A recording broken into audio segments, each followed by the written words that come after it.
นะครับไปดูเขาหาปลากันครับว่าจะได้กี่ตัววันนี้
นะครับไปดูเขาหาปลากันครับว่าจะได้กี่ตัววันนี้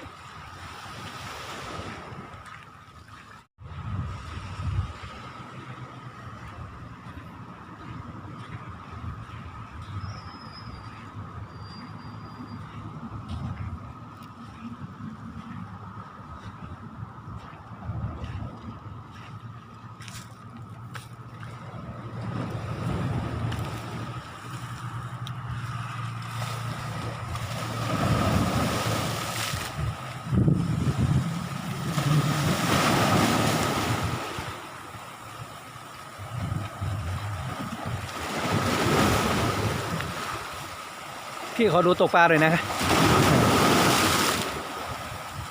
ตกได้ยังครับได้เมื่อเช้า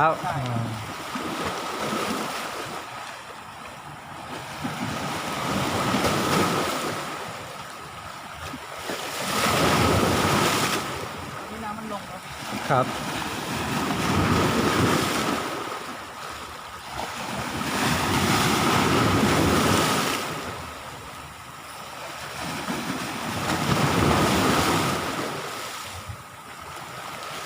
เมื่อเช้าได้ปลาอะไรครับพี่ปลาหมึกครับปลาหมึก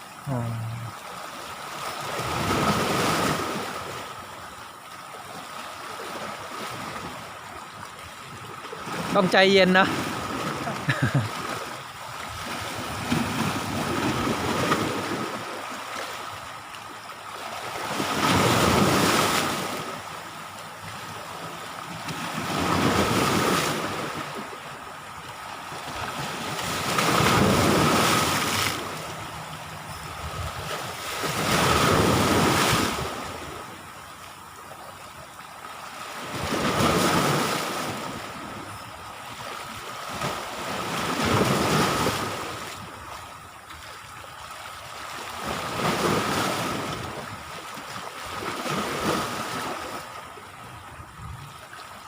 เมื่อกี้ผมไปดูพี่เขาตกตรงนู้น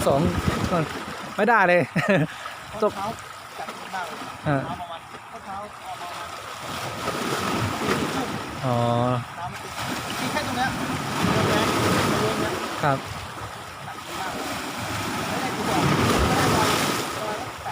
8-6 โม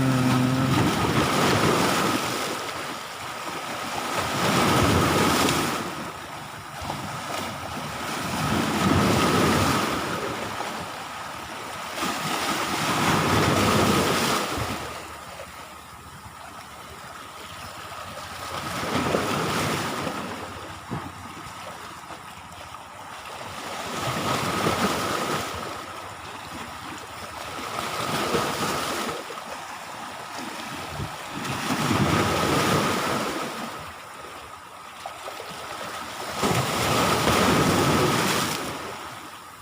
นี่น้ำมันลงนะพี่นะ ถ้าน้ำก็รอน้ำขึ้นมามีกำลังดี อ๋อ แล้วก็มีพวกเราเข้าไปตาม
ต้องใจเย็นๆนะพี่นะ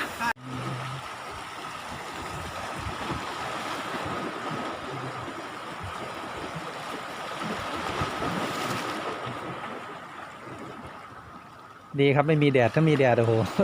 หน้ามืดนะครับ ได้ว่าไม่ได้ทำงานครับตีครับไม่รู้จะทำอะไร อ๋อตรงนี้ไม่มีงานกับพักงานหยุด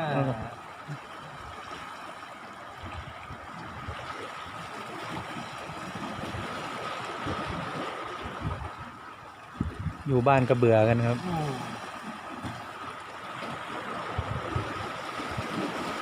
ค่าไฟค่าน้ำกับแพงอีก นอนอยู่บ้าน ผมก็อยู่บ้านมาหลายวันแล้วไม่รู้จะไปไหน ก็เลยขับรถออกมาถ่ายบรรยากาศเล่นอะไรพวกนี้ แถมที่หน่อยถ้าอย่างนี้มันโอเคอะคน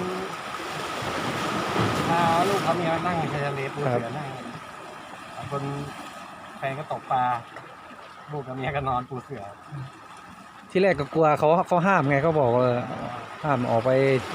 ชายทะเลอะไรอย่างงี้นะ นี่เขาที่ตกนะ อ๋อหลังจาก6 โมงเย็นไปนะครับ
ได้ไหมครับปลาครับ ยังครับผม อ๋อ ไม่ได้เลยครับ ฝั่งนู้นก็ยังไม่ได้เหมือนกันครับ เดี๋ยวขอดูพี่ตกปลาก่อนนะครับ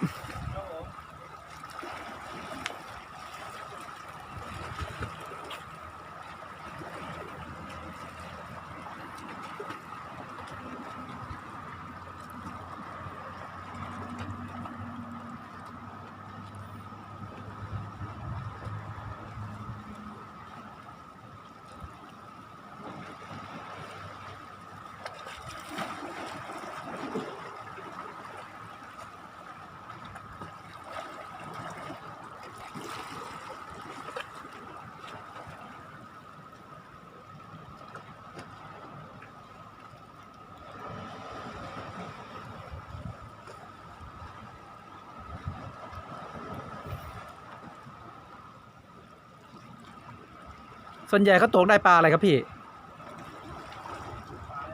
ก็แล้วแต่บางคนมาตกครับ อันนี้ผมมาตกหมึก ตกหมึก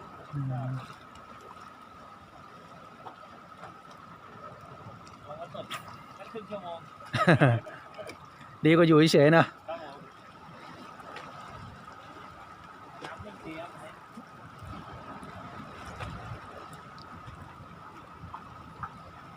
เพิ่งมาเมื่อกี้เอง ครับ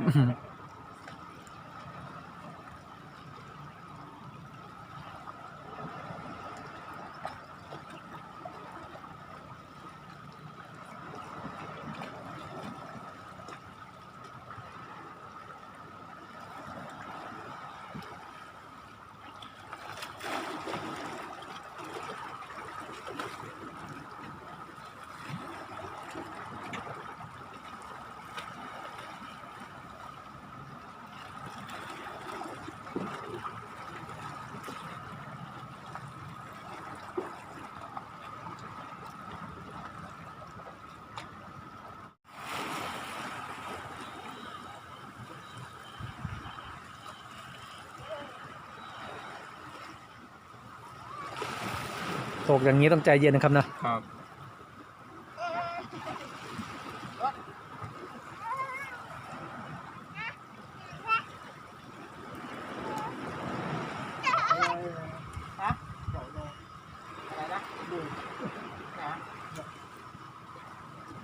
นี่เป็นล่อปูเลยครับ ครับปูลองตกดู